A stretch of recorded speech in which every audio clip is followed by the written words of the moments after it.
ကမ္ဘာအမြင့်ဆုံးရုပ်တုကြီး10ခုကမ္ဘာကျော်ဘရာဇီးနိုင်ငံကခရစ္စတိုရစ်တီမရုပ်တုကြီးဟာ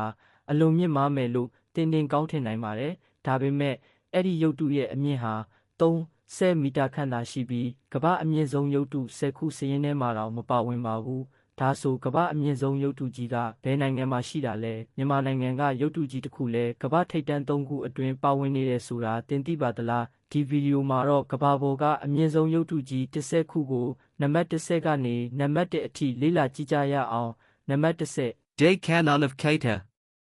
No Michael Park 88 meters. နံပါတ်10နေရာမှာတော့ဂျပန်နိုင်ငံဟော့ကိုင်းဒိုကျွန်းအာရှီဘတ်စုမြို့မှာရှိတဲ့Day Canyonရုပ်တုကြီးဖြစ်ပါတယ်။ဒီရုပ်တုကြီးဟာ289ပေခန့်မြင့်မားပါတယ်။ရုပ်တုဟာတနာကျင်နာခြင်းကိုကိုစားပြုတဲ့ဗုဒ္ဓဘာသာဖျားလောင်းခမ်းနားကိုပုံဖော်ထားတာဖြစ်ပြီး1989ခုနှစ်မှာပြီးစီးခဲ့ပါတယ်။တစ်ချိန်တုန်းကတော့ဒီရုပ်တုကြီးဟာကမ္ဘာပေါ်မှာအမြင့်ဆုံးရုပ်တုအဖြစ်မှတ်တမ်းဝင်ခဲ့ပူးပါတယ်။ဒါပေမဲ့နောက်ပိုင်းမှာပုံမှုမြင့်မားတဲ့ရုပ်တုကြီးတွေဆက်လက်တည်ဆောက်လာတာကြောင့်အခုတော့နံပါတ်10နေရာကိုရောက်ရှိနေပါပြီ။နံပါတ်9 Sunday Day Canyon 92 meters. နံပါတ်9ကလည်းဂျပန်နိုင်ငံမှာပဲရှိပါတယ်။စန်ဒိုင်မြို့မှာရှိတဲ့စန်ဒိုင်တိုက်ခန်းတော်ရုပ်တုကြီးဟာ302ပေခန့်မြင့်မားပါတယ်။1991ခုနှစ်မှာပြီးစီးခဲ့ပြီးအဲ့ဒီအချိန်တုန်းကကမ္ဘာအမြင့်ဆုံးရုပ်တုအဖြစ်သတ်မှတ်ခံခဲ့ရပါတယ်။ရုပ်တုအတွင်းပိုင်းမှာအထက်များစွာရှိပြီးဖျားရုပ်ပွားတော်ငယ်တွေကိုလည်းထည့်သွင်းထားပါတယ်။ဧည့်သည်တွေဟာဓာတ်လေကားနဲ့အပေါ်ပိုင်းကိုတက်ပြီးနောက်လေကားကနေတဆင့်အောက်ကိုပြန်ဆင်းရင်အတွင်းပိုင်းကိုလေ့လာနိုင်ပါတယ်။နံပါတ်8 Great Budded of Veland 92 meters. နံပါတ်8ကတော့ထိုင်းနိုင်ငံအန်ထောင်းပြည်နယ်မှာရှိတဲ့ Great Budded of Veland ဖြစ်ပါတယ်။ရုပ်တုကြီးရဲ့ထိုင်းနာမည်က Probadaman Noaman ဖြစ်ပြီး302ပေခန့်မြင့်မားပါတယ်။စန်ဒိုင်တိုက်ခဏနဲ့အမြင့်နီးပါးတူညီပေမဲ့ဒီရုပ်တုဟာထိုင်နေတဲ့ဗုဒ္ဓရုပ်ပွားတော်ကြီးဖြစ်ပါတယ်။ရွှေရောင်တောက်ပနေတဲ့ဒီရုပ်တုကြီးကို1990ခုနှစ်မှာစတင်တည်ဆောက်ခဲ့ပြီး2008ခုနှစ်မှာပြီးစီးခဲ့ပါတယ်။ရုပ်တုကြီးရဲ့လက်တော်နဲ့လက်ချောင်းတော်တွေကပင်လူတစ်ယောက်ထက်အစပေါင်းများစွာကြီးမားပါတယ်။နံပါတ်9 Mother of All Asia Tower of Peace 98.5 meters နံပါတ်9နေရာမှာတော့ဖိလစ်ပိုင်နိုင်ငံဘာတန်ကတ်စ်မြို့မှာရှိတဲ့ Mother of All Asia Tower of Peace ဖြစ်ပါတယ်။အဆောက်အုံအောက်ခံအပါဝင်အမြင့်322ပေခန့်ရှိပါတယ်။ဒီရုပ်တုဟာ Virgin Mary ကိုပုံဖော်ထားပြီးအာရှတိုက်အတွင်းငြိမ်းချမ်းရေးနဲ့စီးလုံးညီညွတ်မှုကိုကိုစားပြုပါတယ်။ရုပ်တုရဲ့အောက်ပိုင်းဟာတာမန်အောက်ခံတစ်ခုမဟုတ်ဘဲအခမ်းများဖျားရှိခိုးခမ်းများပြပွဲနေရာများနဲ့ရှုမြော်ခင်းကြည့်နိုင်တဲ့နေရာတွေပါဝင်တဲ့အဆောက်အုံတစ်ခုဖြစ်ပါတယ်။2021ခုနှစ်မှာပြီးစီးခဲ့ပြီးကမ္ဘာပေါ်က Virgin Mary ရုပ်တုတွေထဲမှာအမြင့်ဆုံးအဖြစ်သတ်မှတ်ထားပါတယ်။နံပါတ်6 Question Guonin 99 meters နံပါတ်6ကတော့တရုတ်နိုင်ငံဟူနန်ပြည်နယ်မှာရှိတဲ့ Question Guonin ရုပ်တုကြီးဖြစ်ပါတယ်။ဒီရုပ်တုဟာ325ပေခန့်မြင့်မားပါတယ်။ဗုဒ္ဓဘာသာဝင်တွေရဲ့အလွန်ကြည်ညိုလေးစားခြင်းခံရတဲ့လက်တစ်ထောင်မျက်လုံးတစ်ထောင်အဝလောကတီသွားရဖျားလောင်းကိုပုံဖော်ထားတာဖြစ်ပါတယ်။ရုပ်တုကိုရွှေရောင်လွှမ်းခြုံထားပြီးလက်တော်များစွာနဲ့ထူးခြားရှုပ်ထွေးတဲ့ဒီဇိုင်းကိုတွေ့မြင်နိုင်ပါတယ်။2009ခုနှစ်မှာပြီးစီးခဲ့တဲ့ဒီရုပ်တုဟာဗတ်ပေါင်းစုံကလူတွေရဲ့ဒုက္ခတွေကိုကူညီကယ်တင်နိုင်ခြင်းဆိုတဲ့အဓိပ္ပာယ်ကိုကိုစားပြုပါတယ်။နံပါတ်5 Ashikude Butchu 110 meters.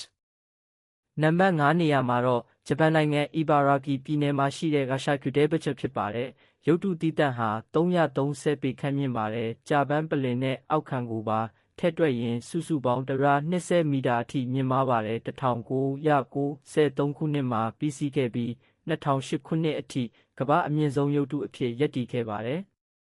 ရုပ်တုကြီးကိုကြေးဝါအစိပ်ပိုင်းပေါင်း6.0.0ကျော်နဲ့တိစောက်ထားပါတယ်။ရုပ်တုအတွင်းမှာပြတိုက်ဘာသာရေးဆိုင်ရာပြခန်းတွေနဲ့အပြင်ဘက်ရှုခင်းကိုကြည့်နိုင်တဲ့သတင်းပေါက်များလည်းရှိပါတယ်။နံပါတ်4 Vishwaswarupam 112 meter နံပါတ်4ကတော့အိန္ဒိယနိုင်ငံရာဂျက်စတန်ပြည်နယ်မှာရှိတဲ့ Vishwaswarupam ဖြစ်ပါတယ်။ Statue of Belief လို့လည်းခေါ်ကြပြီးဟိန္ဒူနတ်ဖျားရှက်ပါကိုထိုင်နေတဲ့ပုံစံနဲ့ထုလုပ်ထားတာဖြစ်ပါတယ်။ရုပ်တုပိုင်းကိုတွက်တဲ့စည်ရင်ချို့မှာအမြင့်106မီတာခန့်အဖြစ်ဖော်ပြကြပြီးအောက်ခံအပါဝင်စုစုပေါင်းအမြင့်ကတော့369ပေခန့်ရှိပါတယ်။ရုပ်တုကြီးဟာတောင်ကုန်းတစ်ခုပေါ်မှာရှိတာကြောင့်ကီလိုမီတာပေါင်းများစွာဝေးတဲ့နေရာကနေပင်မြင်တွေ့နိုင်ပါတယ်။အတွင်းပိုင်းမှာဓာတ်လေကားပြခန်းတွေနဲ့ရှုမြော်ခင်းကြည့်နိုင်တဲ့နေရာများလည်းပါဝင်ပါတယ်။ဒီရုပ်တုကြီးကို2022ခုနှစ်မှာဖွင့်လှစ်ခဲ့ပြီးကမ္ဘာအမြင့်ဆုံးရှားပါရုပ်တုဖြစ်ပါတယ်။နံပါတ်3လေးကျွန်းစကြရုပ်ပွားတော်116 meters ကမ္ဘာအမြင့်ဆုံးရုပ်တုကြီးတွေထဲကနံပါတ်3နေရာမှာတော့မြန်မာနိုင်ငံကလေးကျွန်းစကြာရက်တော်မူရုပ်ပွားတော်ကြီးရှိနေပါတယ်။စကိုင်းတိုင်းဒေသကြီးမုံရွာမြို့အနီးမဟာဗောဓိတထောင်မှာတည်ရှိပြီးရုပ်ပွားတော်တည်တဲ့အမြင့်က380ပေခန့်ရှိပါတယ်။အောက်ခံအပါဝင်ဆိုရင်စုစုပေါင်း129မီတာကျော်မြင့်မားပါတယ်။ရုပ်ပွားတော်ကြီးကို1996ခုနှစ်မှာစတင်တည်ဆောက်ခဲ့ပြီး2008ခုနှစ်မှာပြီးစီးခဲ့ပါတယ်။အတွင်းပိုင်းမှာအထက်ပေါင်းများစွာရှိပြီးဗုဒ္ဓဘာသာဆိုင်ရာသင်ခန်းစာတွေနဲ့ငရဲပုံကြောင့်တရုတ်ဖော်ပုံတွေကိုလည်းတွေ့နိုင်ပါတယ်။ရက်တော်မူရုပ်ပွားတော်ကြီးရဲ့အနီးမှာအလွန်ကြီးမားတဲ့လျောင်းတော်မူရုပ်ပွားတော်တဆူလည်းတည်ရှိပါတယ်။နံပါတ်2 Spring Temple Buddha 128 meters နံပါတ်2နေရာမှာတော့တရုတ်နိုင်ငံဟီနန်ပြည်နယ်မှာရှိတဲ့ Spring Temple Buddha ဖြစ်ပါတယ်။ဗုဒ္ဓရုပ်ပွားတော်တည်တံ့ဟာ420ပေခန့်မြင့်မားပါတယ်။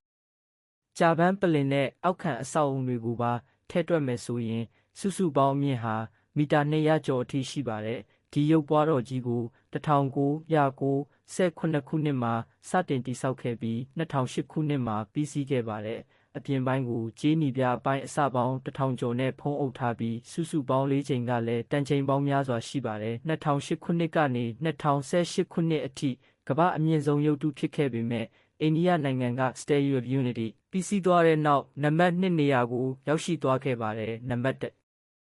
Statue of Unity 182 meters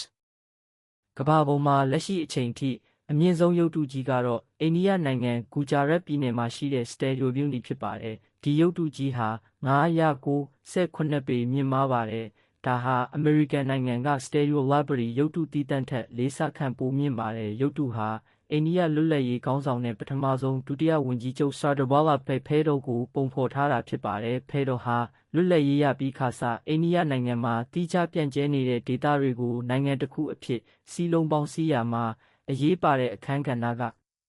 ပါဝင်ခဲ့သူဖြစ်ပါတယ်။ဒါကြောင့်ဒီရုပ်တုကိုလည်းစီးလုံးညီညွတ်ခြင်းရဲ့ရုပ်တု Statue of Unity လို့အမည်ပေးထားတာပါ။ရုပ်တုရဲ့